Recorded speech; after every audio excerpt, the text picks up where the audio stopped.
The first time my husband Marcus cheated on me, I forgave him. The second time, I cried for 3 days. The third time, I packed his bags and told him to never come back, but he never left, and I never made him. That's what people don't understand about heartbreak in America. It's not a clean break. It's a slow dissolution, a death by 1,000 compromises. And on the gray October afternoon when Marcus walked out the door for the last time, I didn't scream or throw things. I simply watched him leave. The way you watch a movie you've already seen, knowing exactly how it ends but unable to look away.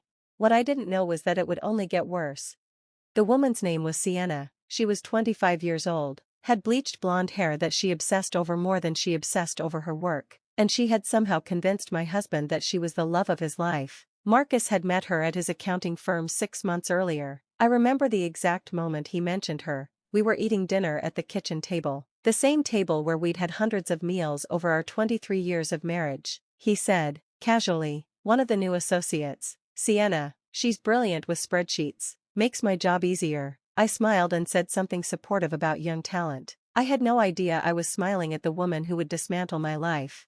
Within 3 months, Marcus had cleaned out our joint savings, liquidated our investment accounts, and filed for divorce. He didn't tell me he was doing any of this. I found out when the bank called asking why checks were bouncing and the mortgage payment hadn't gone through. I called Marcus in a panic. He answered on the 3rd ring, and I could hear her voice in the background, laughing. I'm starting over, he said flatly. I can't live a lie anymore, Victoria. I need to be with someone who makes me feel alive. Alive, as if I had been keeping him dead all these years. I was 48 years old, had spent the last 2 decades raising our teenage daughter Sophie and supporting his career while he networked and flirted and lied. And now, suddenly, I was alone in a house I couldn't afford, with a career that had stalled because I'd chosen family over ambition, and a husband who was starting a new life with a woman who still got ID'd at bars.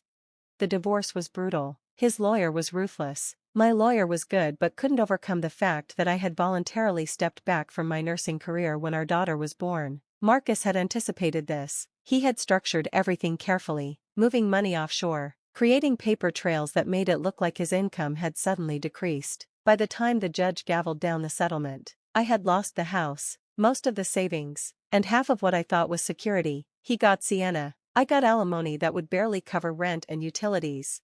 I spent the first 3 months after he left in a fog. I took antidepressants. I went to therapy. I called my sister Margaret in Denver so many times that she eventually asked me to stop for a few days because my pain was starting to affect her own mental health. I joined a divorced women's support group at the community center, sat in a folding chair in a church basement, and listened to other women's stories that mirrored my own with haunting precision. We all had the same question: how had we not seen it coming? September became October. The leaves turned orange and red and gold, and I watched them fall from my apartment balcony with the detachment of someone watching a documentary about someone else's life. I was existing, not living, getting up, going to work as a part-time night nurse, the only job I could get after being out of the field for so long, coming home, sleeping, repeating. My daughter Sophie, now 18 and away at college in Connecticut, called once a week and said things like, "Mom, you need to move on," which made me want to scream because moving on seemed like the cruelest lie anyone could tell. That's when she showed up. It was a Thursday evening in early October. I had just gotten home from a brutal night shift at the hospital. I had been on my feet for 12 hours, had dealt with a trauma patient whose injuries made me question the benevolence of any god, and I had come home with my scrub still smelling of antiseptic and human suffering. I was making chamomile tea, about to collapse into bed, when I heard the knock.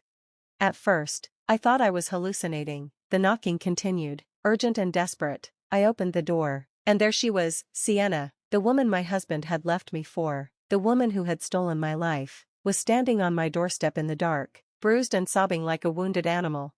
"Please," she gasped, her voice ragged and desperate, "please let me in. He's going to kill me. I know he is. He said he would, and Marcus always keeps his promises." My hand froze on the doorknob. Every cell in my body wanted to slam the door in her face. Every rational thought I possessed screamed at me to call the police and let them deal with this situation. She had destroyed my marriage. She had humiliated me in front of my daughter and my family and my co-workers who all knew exactly what had happened. She had been the reason I was living in a one-bedroom apartment that smelled like the previous tenant's cooking and emptiness. And now, standing before me in ripped jeans and with a black eye that was already swelling shut, she was asking me for help. Go to the police, I said, my voice cold and sharp as glass. That's not my responsibility anymore. But even as I said the words, I saw something in her face that I couldn't quite name. It wasn't just fear, it was recognition. It was the look of someone who had just realized they had made a terrible mistake and there was no way back. It was the look I had seen in the mirror for 3 months. I had always told myself that I was the victim in this story. Marcus was the villain. Sienna was the temptress. It was a simple narrative, a clean good versus evil plot. But standing in my doorway, looking at this bruised young woman who was trembling with genuine terror, I realized that the story was more complicated than I had allowed myself to believe. I have nowhere else to go, she whispered. I told my parents I was staying with a friend. I can't go back to them like this. They'll ask questions I can't answer. My friends don't know what he's really like. They think he's romantic, charming, successful. But Victoria, he's not who you think he is. He's not who I thought he was either. Against every instinct I had developed in the last 3 months of bitterness and rage, I stepped aside. Sienna stumbled into my apartment, and I locked the door behind her. I led her to my small living room, where the television was muted on some late-night talk show that no one was watching. I told her to sit down. I went to the kitchen and got ice from the freezer, wrapped it in a clean kitchen towel, and brought it to her. She pressed it to her swollen eye with a sound that was half gasp, half cry. Tell me what happened, I said, sitting in the chair across from her. It took her 15 minutes to get the full story out. She had been living with Marcus in a luxury apartment in Midtown, the one I had decorated in my mind as a temple to their infidelity and his betrayal. It had started innocently enough. Marcus had been charming, attentive, everything a young woman who'd just moved to a new city might crave. He introduced her to his friends, bought her gifts, made her feel special. She had felt like the luckiest girl in the world. But gradually, things had changed. He became possessive about her friendships. He insisted she quit her job to focus on him. He monitored her phone, her social media, her comings and goings. When she tried to set boundaries, he told her she was being ungrateful, that he had given her everything. He reminded her constantly that he had left his wife and daughter for her, that she owed him devotion in return. She had become a prisoner in a luxury apartment, controlled by a man who seemed to have an entirely different personality when they were alone behind closed doors. Tonight, she had asked him if she could visit her parents for a weekend. He had responded by throwing a glass at her, hitting her in the face, and telling her that she belonged to him, that if she ever tried to leave, he would make sure she regretted it, that she would never be able to show her face anywhere without shame, that he would tell everyone in the city what a manipulative, ungrateful whore she was. She had grabbed her purse and her keys and had run out of the apartment with no plan, no destination, just a desperate need to escape. She had driven for an hour before she remembered seeing my address on a piece of mail that Marcus had left on the coffee table. She had typed it into her GPS, and she had ended up here, on my doorstep, begging for mercy from the woman whose life she had destroyed. Why did you come here? I asked, my voice barely above a whisper. Why not go to a police station? Why not call a friend? Why me? Sienna looked at me with tears streaming down her bruised face. Because, she said, I needed to find someone who would understand what it's like to be trapped by Marcus Harrington, and I realized that the only person in the world who could possibly understand that is you. She was right. She was absolutely, devastatingly right.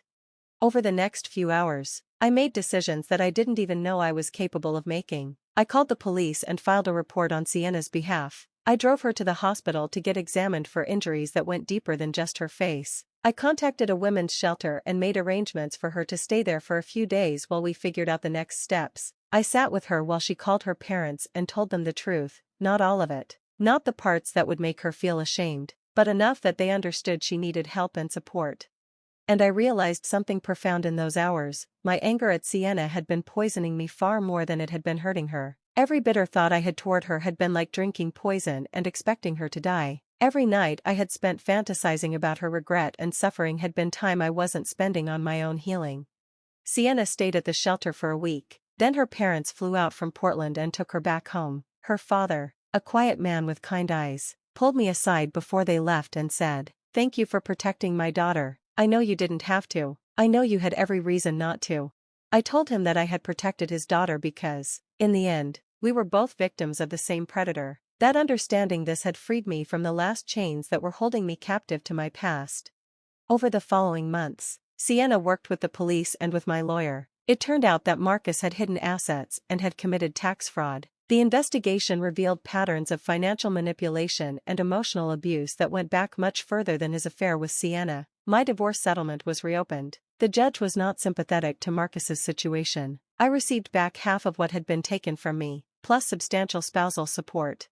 More importantly, I received the knowledge that I had been right all along. The problem wasn't me. The problem wasn't Sienna. The problem was a man who had spent 23 years carefully constructing a persona that was fundamentally dishonest. The problem was a system that allowed people like him to exploit the women they promised to love.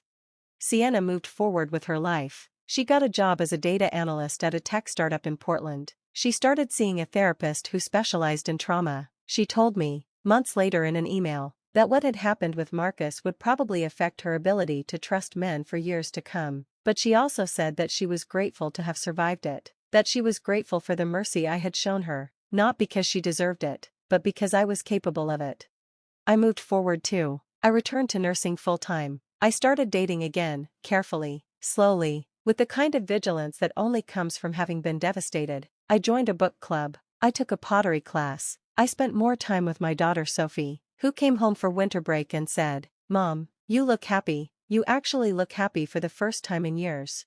And I realized that the woman at my door that October evening had given me something far more valuable than I had given her. She had given me permission to stop being a victim. She had shown me that the only way to truly move on was not to forget what had happened, not to forgive it, but to understand it in a deeper way, to recognize that pain and cruelty rarely exist in a vacuum, that they ripple outward and touch everyone in their path.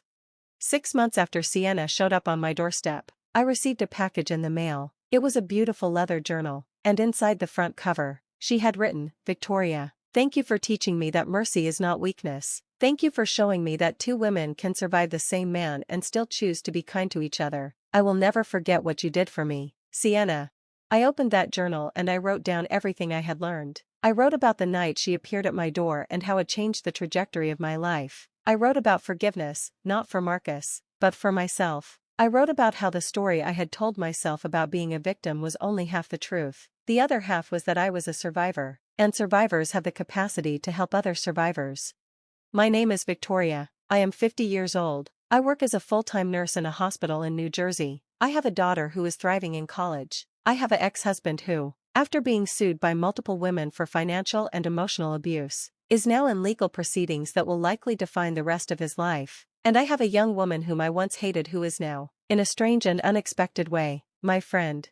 If you asked me now whether I regret showing mercy to Sienna that October evening, I would tell you no. Showing her compassion was the moment when I finally took back my life from the man who had tried to control it. It was the moment when I stopped being a passive character in his story and became the author of my own.